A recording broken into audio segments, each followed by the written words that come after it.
Intestino irritável. Esse vai ser o assunto da live. Vamos colocar aqui. Comentário. Pronto. Isso aí. Vamos lá.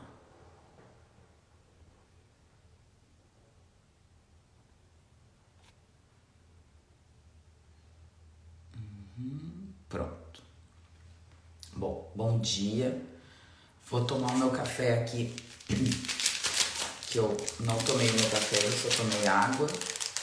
Para quem tem curiosidade de saber, bom dia, doutora, de calor em Taubaté. Que querida!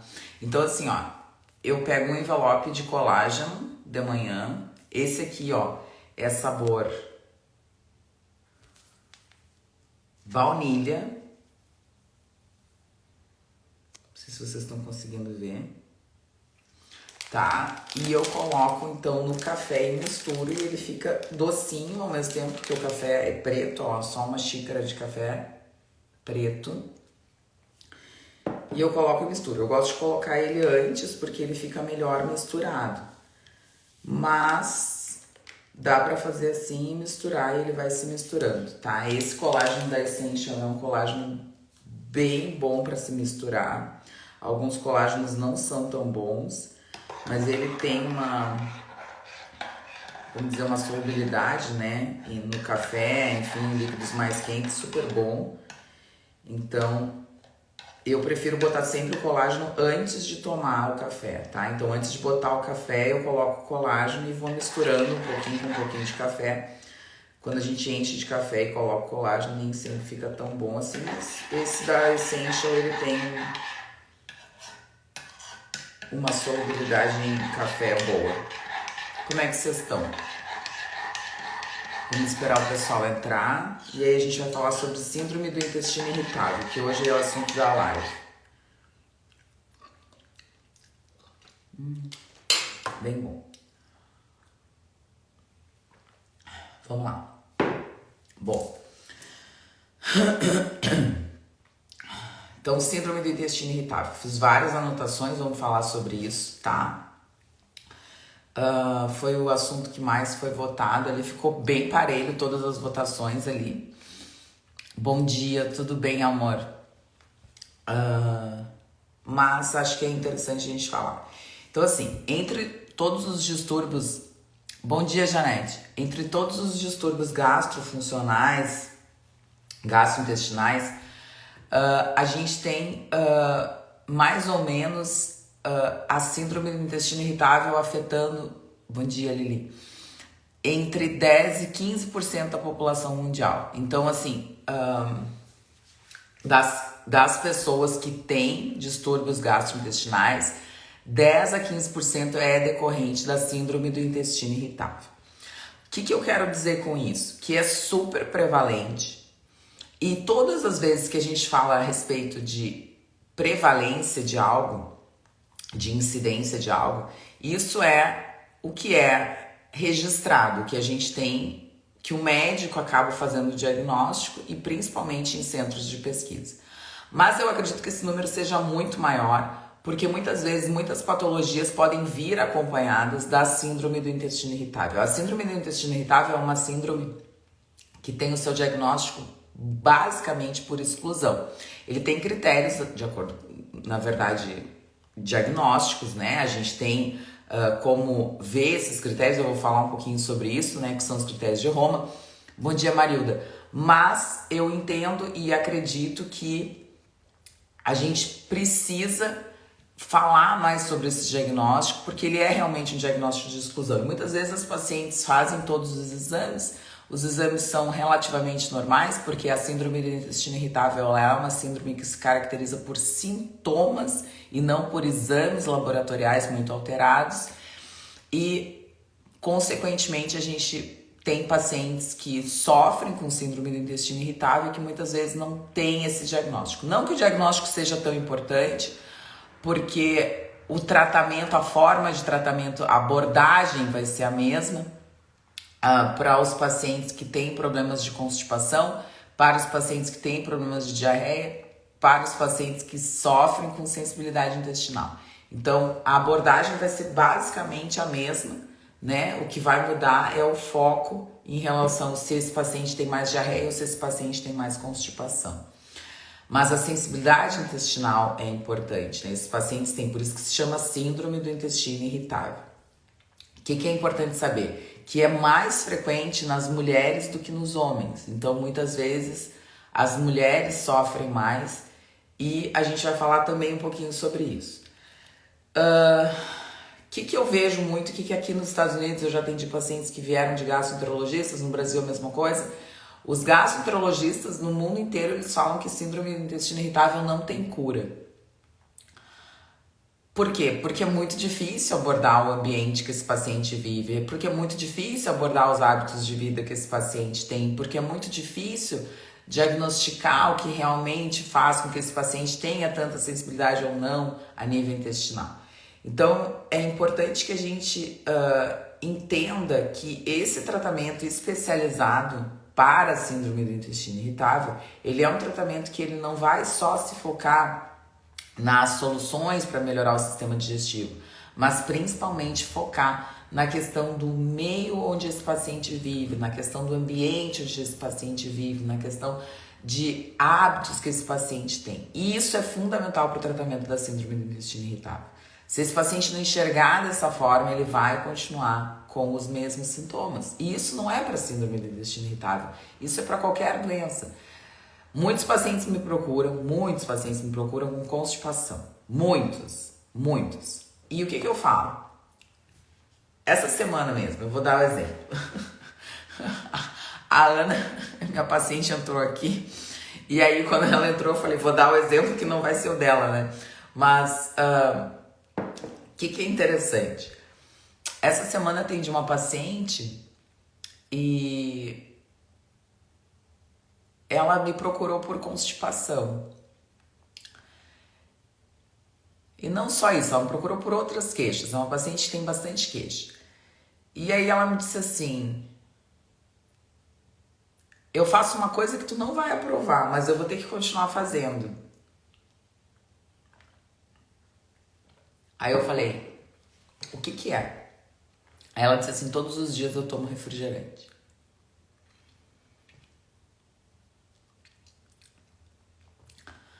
Aí eu disse, olha só, vamos lá.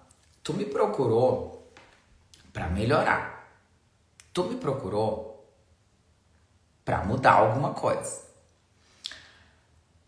Pode ser que nesse primeiro momento, nesses primeiros 60 dias, que é o meu retorno, tu não vai parar de tomar refrigerante. Mas, se tu quer ter uma saúde plena, se tu quer ter uma melhora da qualidade de vida, se tu quer abordar todas as causas dos teus sintomas, tu vai ter que abandonar o refrigerante em algum momento. Não sei se hoje, não sei se amanhã, mas em algum momento.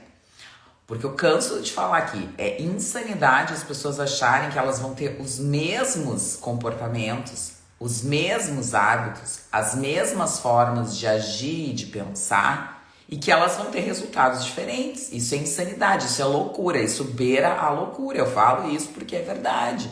Não tem como a gente ter um resultado diferente se a gente continuar fazendo as mesmas coisas. Ah, eu quero deixar de ser constipado e quero tomar suplemento. Não! Constipação é o que a gente vai falar agora, exatamente o que a gente vai falar agora. Constipação tem a ver com muitas causas, múltiplas causas. E não só com a questão da suplementação. Suplementação é nada. Como que a gente vai usar a suplementação no intestino constipado? Como que a gente vai usar a suplementação no intestino inflamado? Como que vai absorver alguma coisa num paciente constipado? Imagina, o cocô fica ali 5 dias, 6 dias, 7 dias. Vocês acham que tem alguma via de absorção boa no intestino extremamente doente como esse, que não tem movimento nenhum?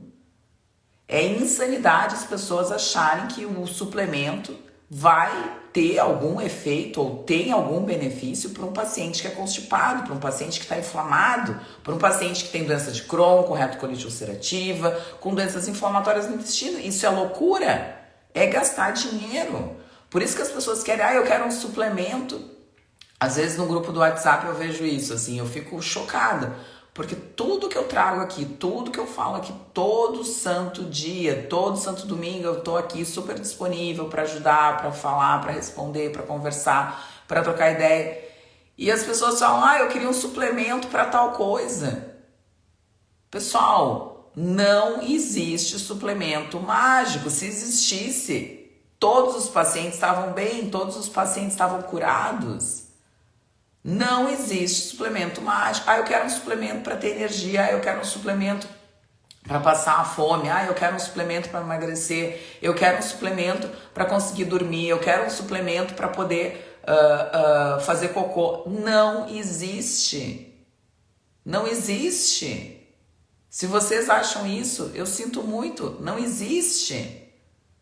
O que existe é uma mudança de hábito, o que existe é uma mudança de comportamento, o que existe é uma mudança no pensamento, para que essas pessoas consigam enxergar que não é uma única causa para você estar dormindo mal, não é uma única causa para você ter compulsão alimentar, não é uma única causa para você não conseguir controlar o seu estresse, não é uma única causa porque você tem dificuldade em lidar com essa ansiedade. Então, exato, é aquela mesma história que a gente estava falando, eu estava comentando, eu vou falar uma coisa para vocês. Eu não posso começar a falar porque eu me perco. Eu vou falar sobre síndrome do intestino irritável, eu prometo que eu anotei um monte de coisa aqui.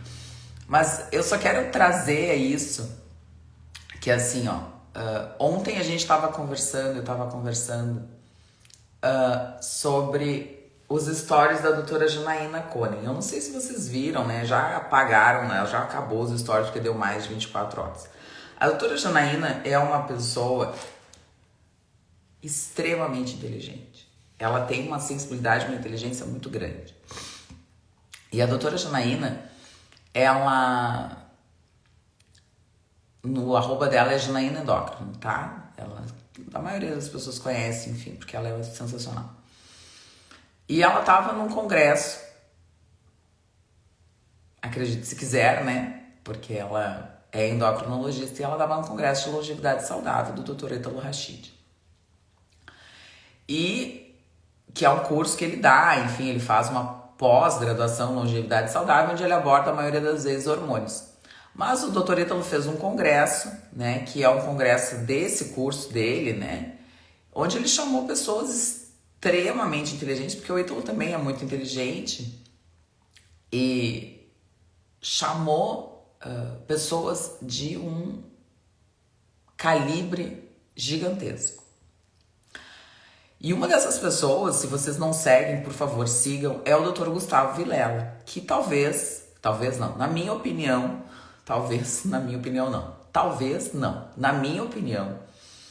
é o maior oncologista do Brasil em terapias integrativas, tá? A doutora Janaína, ela faz uma parte oncológica, mas ela faz uma parte também de medicina integrativa, enfim, mas o doutor Gustavo, eu já assisti palestras dele, então não é a primeira vez que eu vejo algo do Gustavo.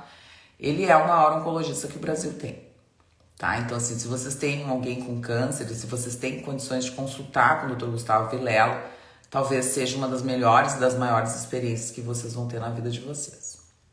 Bom, enfim, e o doutor Gustavo deu uma palestra nesse congresso e a doutora Janaína filmou essa palestra, tá? Um pedaço, assim, enfim. E o doutor Gustavo, acredite ou não, eu fiquei surpresa, né? Mandei para várias pessoas, porque eu fiquei muito surpresa, porque tá se abrindo, na verdade, uma porta muito grande, né? Principalmente com profissionais como o Gustavo, que tem... coragem, porque eu não tenho essa coragem que ele tem, de mostrar que a gente realmente tem uma outra via. Há 2 semanas atrás saiu no UOL uma reportagem dizendo que Bidort, que é a biorressonância, era charlatanismo. Eu posso procurar para postar para vocês. E eu não tinha entendido muito bem por que tinham falado de Bidort. Eu fiquei... Tudo é charlatanismo, né? Quando a pessoa não entende, tudo se beira no charlatanismo. E Bidort não é charlatanismo, né? Então, quem conhece Bidort, quem conhece essa medicina que a gente faz, que é uma medicina diferente, né? Que é uma medicina realmente integrativa, sabe que Bidort não é charlatanismo. Porque você pode fazer Bidort em casa e você vai ver, então não é charlatanismo. Mas o Dr. Gustavo tá levando o Bidort para dentro do... Levo para dentro do consultório dele e ele faz Bidort com os pacientes que vêm para consulta com ele, tá? E ele faz num grupo de pacientes que é muito interessante, foi isso que ele postou. Eu vou falar tudo isso para chegar onde eu quero chegar, tá? O Dr. Gustavo, ele pega pacientes que acabaram de fazer tratamento para câncer, quimioterapia, radioterapia, enfim, que fizeram tratamento para câncer e estão com um diagnóstico de cura, porque esses pacientes têm diagnósticos de cura muitas vezes. Então o paciente tem um câncer de pulmão, ele vai lá, ele faz cirurgia, faz químio, faz rádio, enfim, e ele vai ter um diagnóstico de cura e ele vai fazer, na verdade, um acompanhamento por 5 anos, que é o que é normal, e tá tudo certo. Então o Dr. Gustavo pegou alguns pacientes com esse perfil, que tiveram um diagnóstico de cura pós-tratamento oncológico, e o que ele fez? Ele fez o Bidort nesses pacientes que vieram logo após o tratamento de câncer com diagnóstico de cura. E ele viu que esses pacientes tinham áreas de câncer.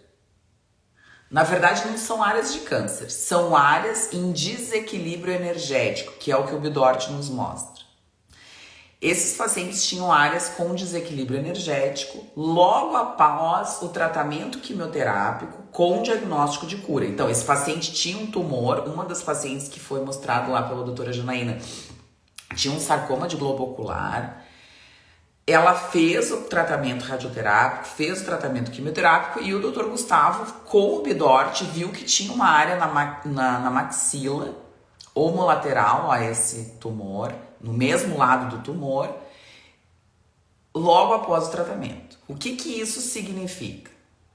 Que ali havia uma área de desequilíbrio energético. O que significa isso? Que esse desequilíbrio energético poderia indicar um processo neoplásico, um processo metaplásico, que fosse um processo neoplásico, provavelmente, para esse paciente já tinha neoplasia naquela área. E ele pediu um PET scan, um PET-CT. E esse PET-CT veio limpo. E aí o que ele fez? Ele falou, nós vamos ter que acompanhar, a gente vai ter que acompanhar, a paciente sumiu. E depois de 1 ano, a paciente voltou com uma parestesia, uma sensibilidade nos dentes, nessa região aqui. E aí ele fez um novo PET-CT, depois de 1 ano, e ele viu que tinha tumor de novo ali. Eu não sei se vocês pegaram a linha cronológica do que eu tô falando, mas assim, existe um desequilíbrio energético, existe um desequilíbrio, uma desarmonização energética de uma parte do corpo quando a gente tem câncer. E esse desequilíbrio energético, ele é anterior às alterações histológicas. Ele é anterior ao aparecimento do tumor em si. O que eu quero dizer com isso? Que é a mesma analogia do peixe. Se você tem um peixe em um aquário e esse peixe fica doente, esse peixe tem um câncer, você retira esse peixe do aquário, trata esse peixe, então faz uma cirurgia, faz uma quimioterapia, faz um antibiótico, faz uma radioterapia, faz uma bracterapia, faz o que for. Só que esse peixe, ele vai voltar para o mesmo aquário. Esse peixe vai retornar para o mesmo local onde ele ficou doente. E o que vai acontecer? Esse peixe provavelmente vai continuar e vai ter outra doença ou vai continuar doente, vai continuar com câncer. Só que a parte física foi retirada. O pedaço que estava com câncer foi retirado. Mas esse paciente, mais esse peixe, ele vai retornar para o mesmo lugar que deixou ele doente. E, consequentemente, ele vai continuar doente.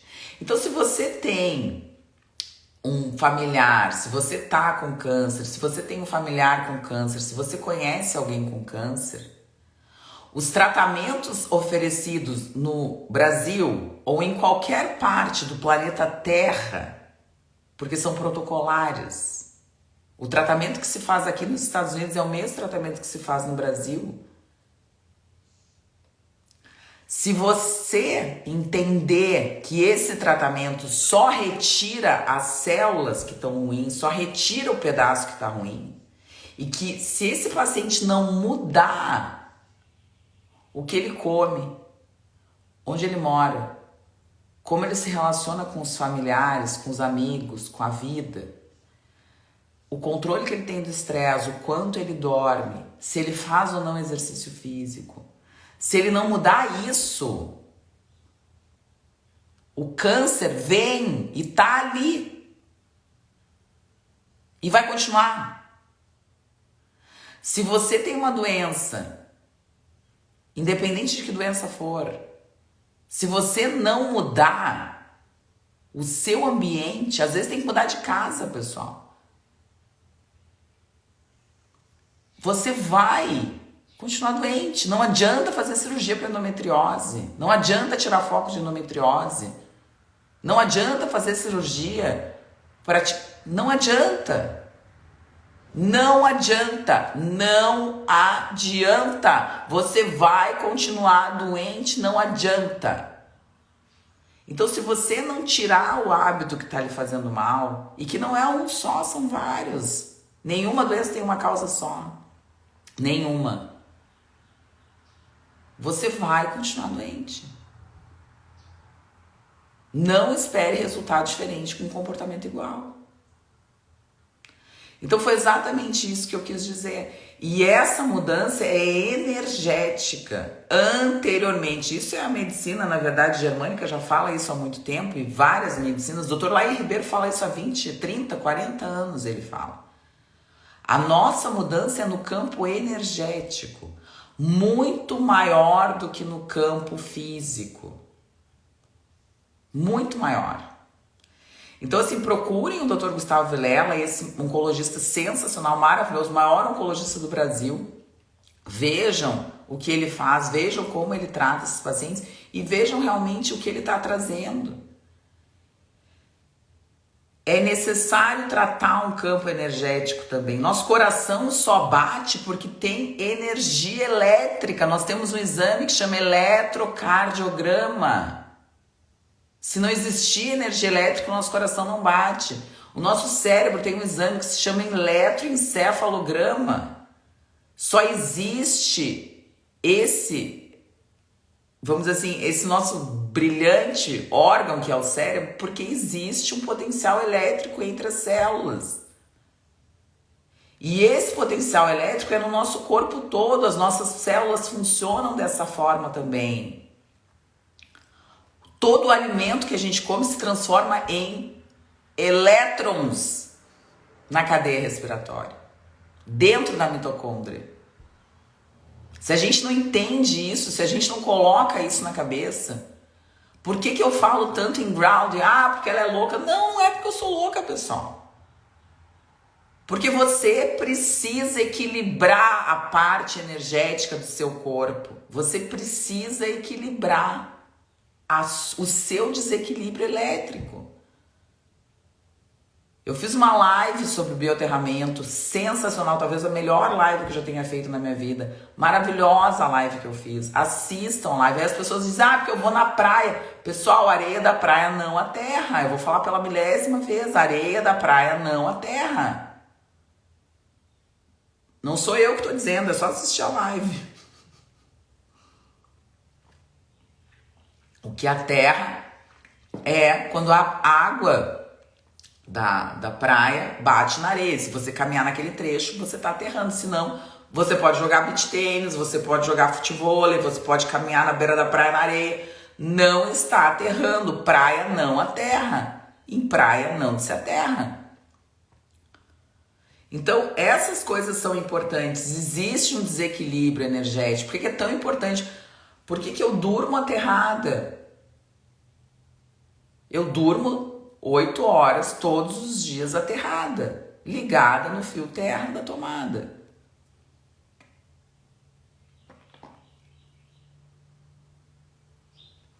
Essas coisas são importantes. Então vamos voltar, porque senão não vou terminar. Então é importante a gente falar do síndrome do intestino irritável, essa questão. Então existem critérios de Roma. Na verdade eu nem vou entrar nesses critérios, assim, posso colocar lá no grupo do WhatsApp sobre os critérios de Roma que fazem esse diagnóstico de síndrome do intestino irritável, tá? Acho que é muito importante só a gente caracterizar algumas coisas, que foi o que eu quis trazer, que assim, existem sintomas e sintomas, mas assim, entre os sintomas principais, eu só quero falar quais são os que justificam uma avaliação médica imediata, tá? Porque assim, existem vários sintomas relacionados à síndrome do intestino irritável. Eu anotei aqui os mais frequentes, pelo menos nas minhas consultas, que são dor, né?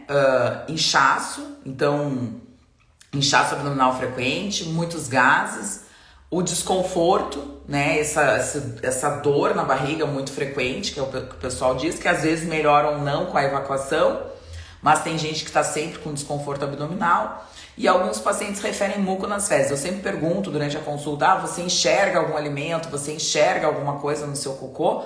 Porque isso é importante, porque a presença do muco nas fezes, o muco é uma das características, e a gente pode entender que pode existir, esse muco pode estar presente, por isso que é tão importante olhar o cocô, né? Então, isso eu pergunto para os pacientes. Então, são as 4 queixas mais frequentes para os pacientes com síndrome do intestino irritável, principalmente do tipo constipação. Mas coisas que eu anotei aqui para falar, e é importante, que assim, quais são os sintomas que precisam ir para o médico, que esse paciente com síndrome do intestino irritável precisa procurar um médico. Pacientes que têm perda de peso inexplicável, então o paciente começou com uma perda de peso inexplicável, por favor, né, não fique achando que é porque eu tô comendo menos, ou porque eu... Procure um médico. Pacientes que têm sangramento, né, então sangramento nas fezes, sangramento não é normal, pessoal. Se você tem algum episódio de sangramento, procure um médico, procure um proctologista, procure um gastroenterologista, procure um clínico geral que for, se o seu convênio não cobre, procure alguém para ser examinado, para ver que tipo de sangue é esse sangue que está saindo, se é um sangue realmente superficial, porque você tem um processo orificial, uma hemorroida, enfim, uma fístula, não importa. Você precisa ser examinado. Todo paciente que tem sangramento pelas fezes, ele precisa ser examinado por um médico. Não é pelo coach, não é pelo nutricionista, não é por um médico. Nós temos esse treinamento na faculdade, nós somos treinados dessa forma, nós sabemos fazer diagnósticos diferenciais e não fique brincando com a sua saúde. Então, sangramento, perda de peso, vômitos, pacientes que vomitam muito, é muito importante que também procure um médico. Então, vômito não é algo normal, não pode ser normal uma pessoa que vomite, tá? E dor constante. Então, os pacientes que têm dor constante na barriga, que não se alivia com evacuação, que não se alivia com soltar gases, enfim, procure um médico, porque isso é importante. Então, são esses sintomas, foram esses 4. E eu coloquei aqui só um outro que estava relacionado com sangramento, que é a anemia por deficiência de ferro. Então, se você tem uma anemia por deficiência de ferro, ou se você tem uma anemia, procure um médico para fazer um diagnóstico, principalmente em relação ao seu trato gastrointestinal, ao seu, não só ao seu estômago, mas principalmente ao seu intestino. Então, é importante que esses 5 sinais e sintomas, vou repetir de novo porque é importante, são sinais de alerta para que você entenda que você precisa procurar um médico. Se você ou se um familiar, um conhecido, tiver um desses 5 sintomas, é importante que ele procure um médico. A perda de peso inexplicada, sangramento pelas fezes, anemias que precisam também ser investigadas, principalmente anemias por deficiência de ferro, ou então pacientes que têm dor que não aliviam, então pacientes com dor contínua, dor constante, que não alivia com a evacuação, que não alivia com a eliminação dos gases. E o último são os vômitos. Então, pacientes que têm episódios de vômitos precisam ser investigados, precisam ser vistos por um médico, tá bem? Entre as causas. Então, assim, eu acho que causas, a gente sempre pode falar que é o foco do meu trabalho, são as causas, né? Eu gosto e a gente tem que investigar as causas desses pacientes com síndrome do intestino irritável. Então, assim, eles não... Isso é uma coisa que eu anotei aqui e coloquei bem frisado. Eles não dizem que isso garante o desenvolvimento da doença da síndrome do intestino irritável, mas eles podem aumentar o risco, tá? Então, pacientes que tiveram esses eventos, que é o que eu vou falar agora, podem aumentar o risco para a síndrome do intestino irritável, podem aumentar o risco para a síndrome do intestino irritável do tipo constipação. Então, assim, pacientes que têm idade, então, menor que 50 anos, sexo feminino, é a maioria dos pacientes, e pacientes que usam terapias com estrogênio. Eu vou fazer um Reels, sobre pílula anticoncepcional e sobre essa questão, tá? Mas eu acho importante que a gente saiba que esses pacientes têm, sim, um risco aumentado de desenvolver síndrome do intestino irritável. Ativação do sistema imunológico. Então, muitos pacientes falam que tiveram algum processo infeccioso antes de começar com os sintomas relacionados à síndrome do intestino irritável, tá? Então, assim, não é sintomas da síndrome do intestino irritável, Kit. Não são. São sintomas os quais você deve procurar um médico. Então, não são sintomas da síndrome do intestino irritável. Sintomas da síndrome do intestino irritável, pelos critérios de Roma, inchaço abdominal, dor abdominal frequente com desconforto abdominal, flatulências, isso são critérios da síndrome do intestino irritável. Esses sintomas que tu colocou ali são sintomas que você deve procurar um médico para avaliação com urgência. É diferente o que eu falei. Uma coisa são os critérios de Roma para síndrome do intestino irritável. Outra coisa são critérios que você precisa procurar um médico com urgência. Porque as pessoas acham que é tudo a mesma coisa e não é. Tá? Bom, vamos lá. Voltando, porque senão eu não vou terminar isso nunca. Então é importante a gente pensar nisso, que muitos pacientes que têm síndrome do intestino irritável e que começaram com sintomas associados à síndrome do intestino irritável, eles referem a uma infecção prévia ao início dos sintomas. Então, assim, por quê? Porque essa inflamação que pode ter sido provocada, enfim, por qualquer patógeno, qualquer tipo de infecção gastrointestinal aguda, ela faz com que a gente tenha um aumento, então, inflamatório, não só dos mastócitos, mas dos linfócitos T, de tudo que acontece ali na luz intestinal. Então, essa inflamação intestinal, ela pode se tornar crônica por essa ativação muito importante, não só dos mastócitos, dos linfócitos, enfim, e da produção de citocinas inflamatórias, que também são importantes. E isso são características histológicas. Então, quando a gente faz o diagnóstico, quando a gente faz uma biópsia, esses pacientes que têm síndrome do intestino irritável, eles têm aumento na mucosa de linfócitos T e de mastócitos, foi isso que eu anotei aqui. E aumento da produção de citocinas. Então pode ser que tenha antes do episódio, por isso que é tão importante consultar, por isso que é tão importante tratar, por isso que é tão importante entender que antes do início dos sintomas da síndrome do intestino irritável, esse paciente pode ter tido um episódio infeccioso. Além disso, quando esses pacientes têm uma elevação sustentada de cortisol, então são pacientes que têm, olha, tudo que eu falei lá no início se encaixa aqui, por isso que eu falei lá no início. Quando esses pacientes têm uma elevação sustentada de cortisol, então esses pacientes são extremamente estressados, não conseguem modular o estresse, têm dificuldade em lidar com coisas recorrentes e coisas estressantes do dia a dia, esses pacientes, eles mantêm um quadro de inflamação crônica. Todo paciente estressado, todo paciente com disfunção de cortisol, ele mantém um quadro de inflamação crônica.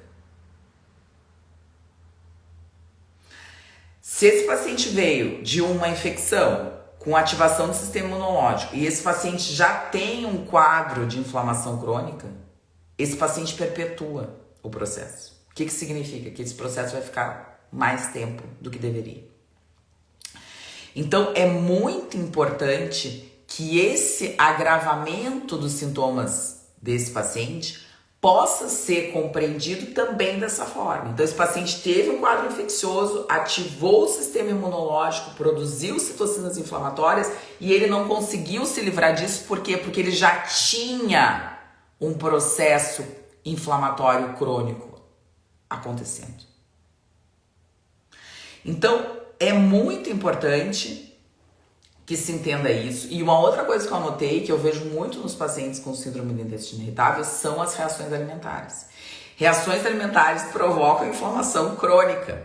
Então, aliado a isso, esse paciente tem um quadro de reações crônicas alimentares, de hipersensibilidade, que são gatilhos para quadros inflamatórios crônicos.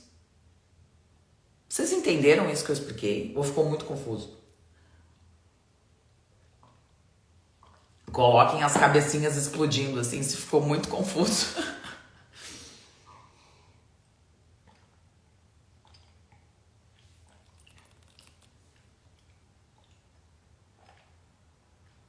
Muita gente me deu bom dia ali, eu não dei bom dia. Vamos lá. Vou tomar uma água aqui. Ninguém entendeu porque ninguém falou nada.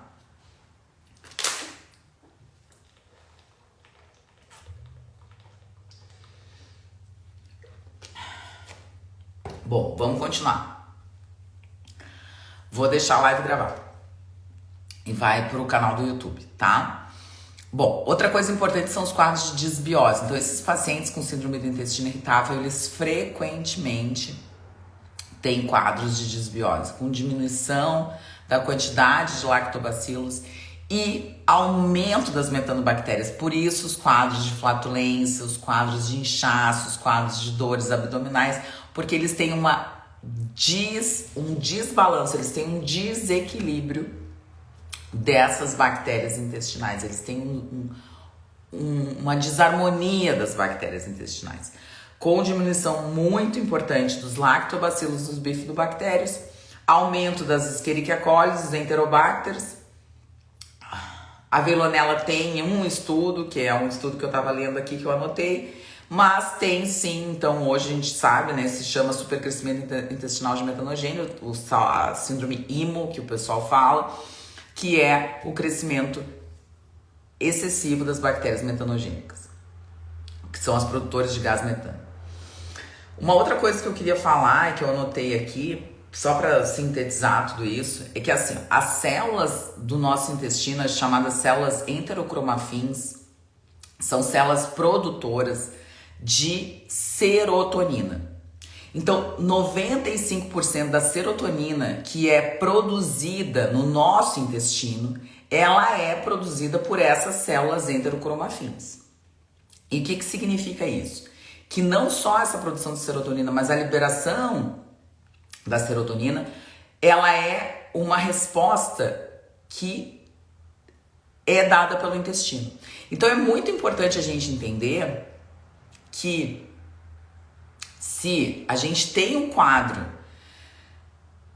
de diminuição da motilidade ou de dificuldade da motilidade intestinal, essas sensações, essas secreções, essas produções relacionadas à serotonina e a outros neurotransmissores, elas estarão diminuídas. Se elas estarão diminuídas, consequentemente, a gente tem uma diminuição citoplasmática de serotonina, mas de outros neurotransmissores, e isso também contribui para a desmotilidade intestinal. Porque a serotonina é importante para a motilidade intestinal. Então, vamos lá, vamos fechar tudo isso, porque eu quero que vocês entendam que são vários fatores que contribuem para a síndrome do intestino irritável. Um processo infeccioso que aconteceu, uma dificuldade no controle dessa inflamação que foi provocada por esse processo infeccioso, por um excesso de cortisol, uma dificuldade no controle por excesso de sensibilidades alimentares, porque a sua alimentação é um horror, e aí você tem um monte de sensibilidades alimentares, associado ao que a gente estava falando, de uma desbiose intestinal, então um desequilíbrio dessa microbiota intestinal, com algumas bactérias em excesso e outras em falta, associado tudo isso há uma dificuldade na desregulação da serotonina. Então, quando a Cecília fala, minha filha tem motilidade aumentada, essa paciente é uma paciente que precisa, talvez, fazer uma análise de ácidos orgânicos urinários, para a gente ver esses mecanismos e também a avaliação de neurotransmissores. O professor Lemos, do Laboratório Lemos, está vendo com o exame. Eu não vi o exame ainda, tá? Então eu não vou falar com toda a propriedade, mas ele está vindo com análise de neurotransmissores. Então eu acho importante saber que no Brasil hoje a gente já tem exames sensacionais, exames maravilhosos, que podem ser realizados sim e que auxiliam também no tratamento do intestino. Então não é porque é a relação dos neurotransmissores, só que o nosso intestino fabrica, produz, é responsável pela parte da produção dos neurotransmissores. Entre os exames, tá? Eu acho que é muito importante a gente saber quais são os exames, então a gente falou sobre isso, né?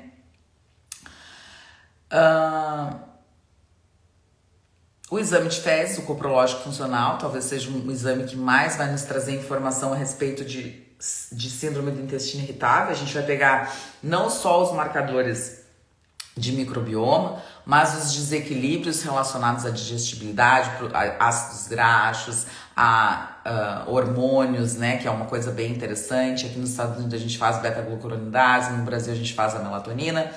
Marcadores inflamatórios, então as pesquisas para inflamação, a gente tem que fazer o diagnóstico de uma doença inflamatória intestinal diferencial de uma síndrome do intestino irritável, então isso é super importante. Então, o exame coprológico funcional, ele vai nos dar um norte para saber se esse paciente tem ou não, e se esse paciente vai ou não, qual o tipo de tratamento para esse paciente. Além disso, exames de cortisol são muito importantes, então uma curva cortisolinêmica é muito interessante para esses pacientes. Exames de sensibilidades alimentares são muito interessantes para esses pacientes que têm síndrome do intestino irritável. E uma outra coisa que eu anotei aqui que eu acho bem interessante que a gente pode fazer é o teste respiratório para SIBO. Então, muitos pacientes que têm síndrome do intestino irritável podem fazer o exame, né, para a gente fazer também esse diagnóstico de um desequilíbrio mais importante, né? E esse paciente provavelmente vai apresentar de um paciente que não tem. Tá bem?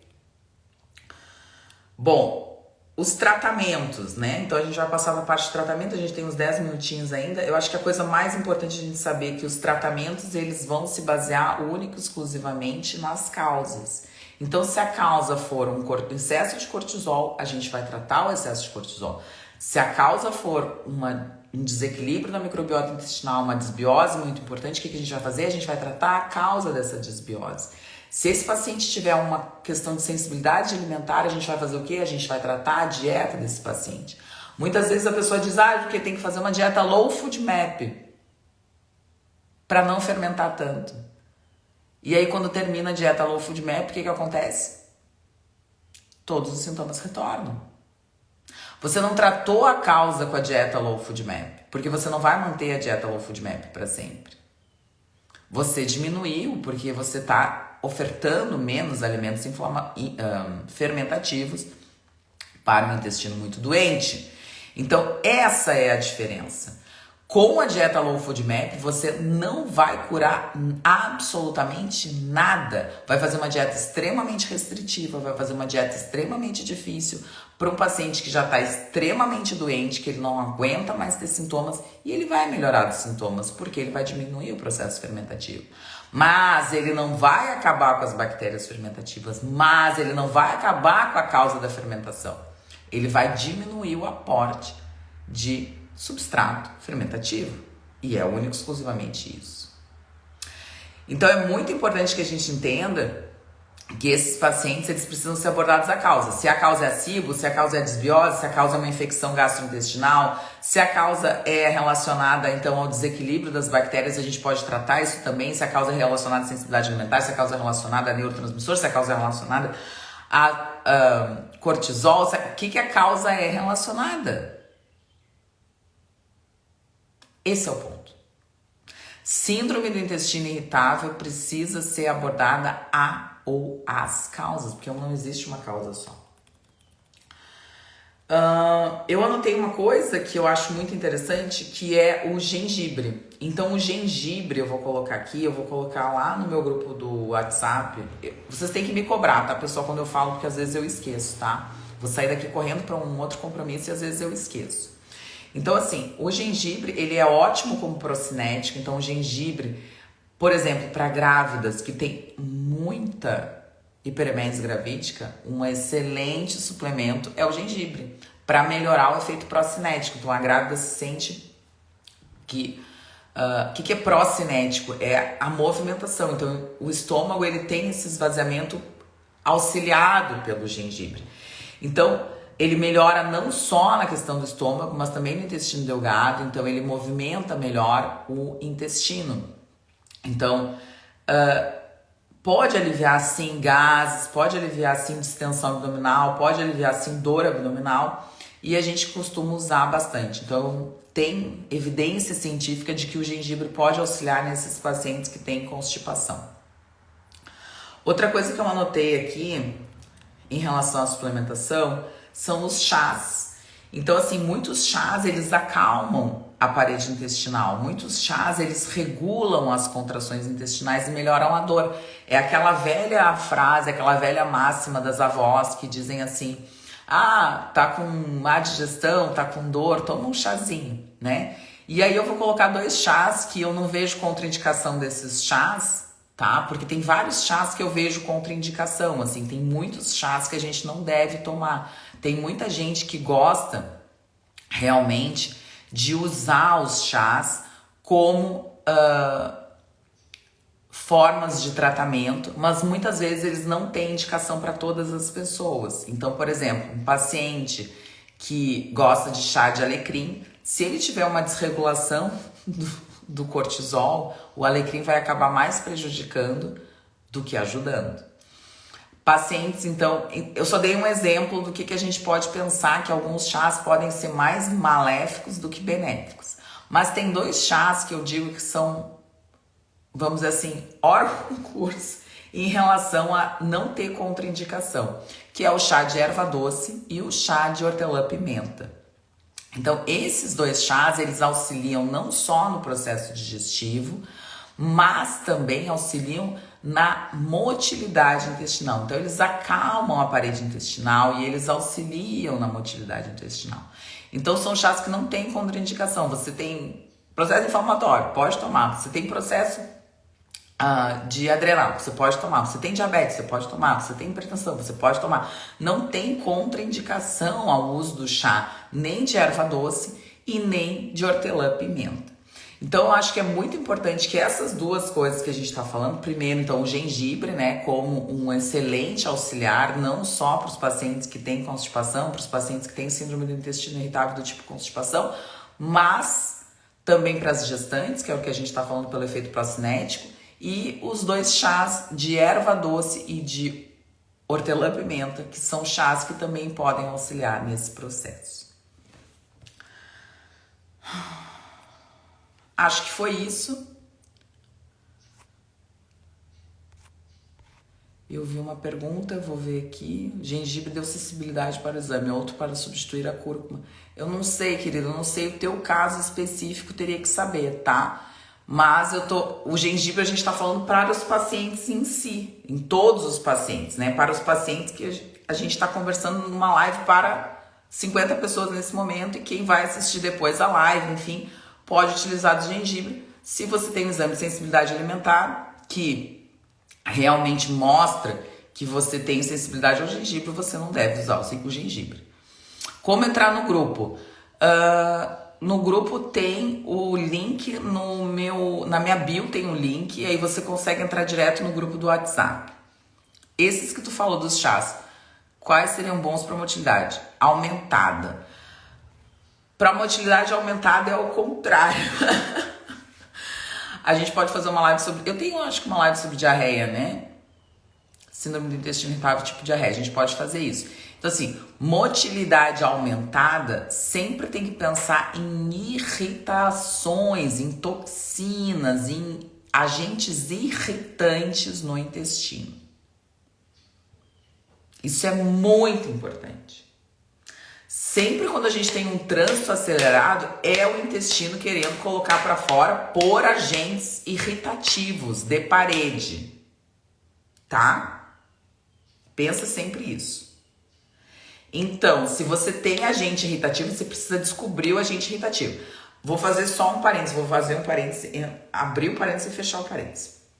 Quando a gente tem uma intoxicação alimentar, pensa isso, quem é que fez a pergunta? Cecília, se você tem uma intoxicação alimentar, você comeu algo estragado, correto? Comeu algo estragado. O que, Cecília, aqui comigo, se você comeu algo estragado, o que acontece no seu corpo quando você come algo estragado? Em relação ao seu trânsito gastrointestinal, o que acontece? O que você tem de sintomas se você come algo estragado? A Cecília e o pessoal que tá na live, ajudem aí. O que acontece quando alguém come alguma coisa estragada?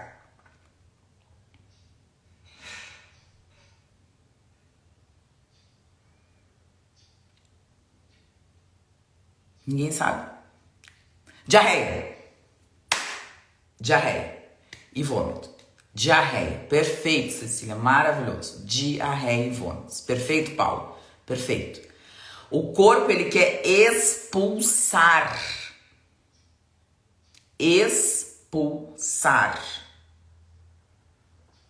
Tá? Então, se você tem algo que tá errado, se você comeu algo que tá ruim, se você tem dificuldade com aquilo ali porque tá ruim, o corpo, ele quer expulsar. Então, ele aumenta a motilidade intestinal para colocar para fora. Então, é muito importante que você entenda que o aumento da motilidade intestinal, ele está relacionado a processos de irritação da parede. Excesso de toxinas, excesso de parasitas e, principalmente, alimentos com sensibilidade alimentar. Além disso, desregulação do sistema simpático e parasimpático, hormonal, tudo isso precisa ser visto. É muito importante que você veja a causa. Tá bem? Então sempre pense isso. O corpo, ele é muito sábio. Quando Deus nos fez, ele fez da forma mais perfeita possível. O corpo é extremamente sábio. Ele sabe o que deixar e o que pôr pra fora. Mesma coisa, vou falar uma coisa que não vai consolar, mas que é uma verdade. Quando uma mulher tem um aborto no primeiro trimestre, o corpo, ele tá colocando para fora algo que não teria condições de se desenvolver da forma correta.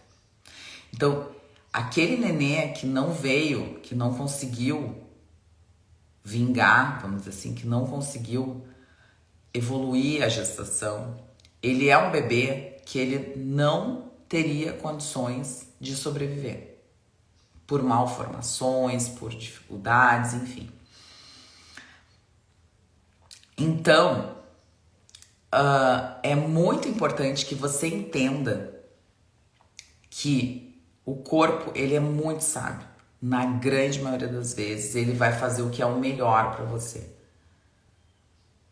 Então, é por isso que a gente sempre entende, que a gente sempre observa os sinais que o corpo está nos dando. Muitas vezes a gente acha que é bobagem, que é besteira, que não tem muita... Não vou levar a sério, não vou me preocupar, porque isso aí é normal. Mas não. O corpo, ele sabe exatamente o que você precisa na hora que você precisa e o que é bom para você e o que não é bom para você. Você precisa observar os sinais. Isso é o mais importante. Tá bem? Então, essa foi a live de domingo. Hoje a gente falou sobre síndrome do intestino irritável. Para ter o meu acompanhamento, no link da minha bio, tenho acesso direto a Sabrina, que é a minha secretária. Ela não trabalha sábado e domingo, mas a Sabrina atende, então, de segunda a sexta, e ela vai conversar com vocês, vai tirar todas as dúvidas, enfim. Eu tô mudando um pouco a forma de atender os pacientes, porque eu vou atender menos pacientes por agora, mas eu vou tentar dar o melhor cuidado possível, porque os pacientes têm muita demanda. Então eu ando cada vez mais ligando para os pacientes, eu tô gostando disso, sim. Então, no link da minha bio tem acesso direto a Sabrina. A Sabrina passa todas as informações sobre consulta, sobre acompanhamento, enfim. E principalmente sobre valores, essas coisas todas, é com a Sabrina. Tá bem? Um bom domingo para vocês. Aproveitem o domingo. Então, são domingo, 10 horas e 3 minutos, horário de Brasília. Aproveitem o domingo, curtam com seus amores, amem bastante, eu sempre falo isso, né? Deem beijo nas pessoas que vocês amam, digam que amem, né? Isso é muito importante, né? Não deixem para dizer que vocês amam depois que a pessoa não tá mais junto. Então digam, expressem o amor, isso também acalenta o coração, melhora a saúde e principalmente a qualidade de vida, né? Quando a gente tem realmente motivos para estar vivo, né? O Ikigai, né? Os propósitos de vida, a vida tem mais sentido e a saúde evolui dessa forma também. Tá bom?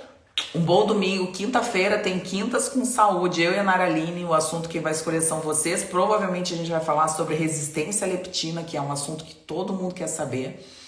E tô com a minha filha que voltou de Israel. Olha que legal, né?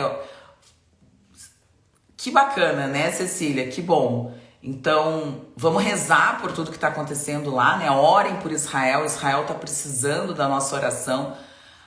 As pessoas que estão lá estão sofrendo muito, não só, ainda bem que a filha da Cecília voltou de Israel, mas as pessoas estão sofrendo muito, então a gente precisa orar por Israel. É um momento que o Oriente Médio está precisando muito do nosso auxílio, da nossa ajuda, da nossa oração.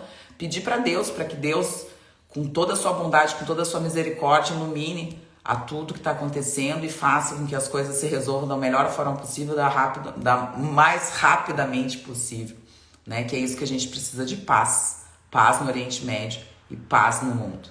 Tá bem? Um beijo para vocês, um excelente domingo, fiquem com Deus e até a próxima.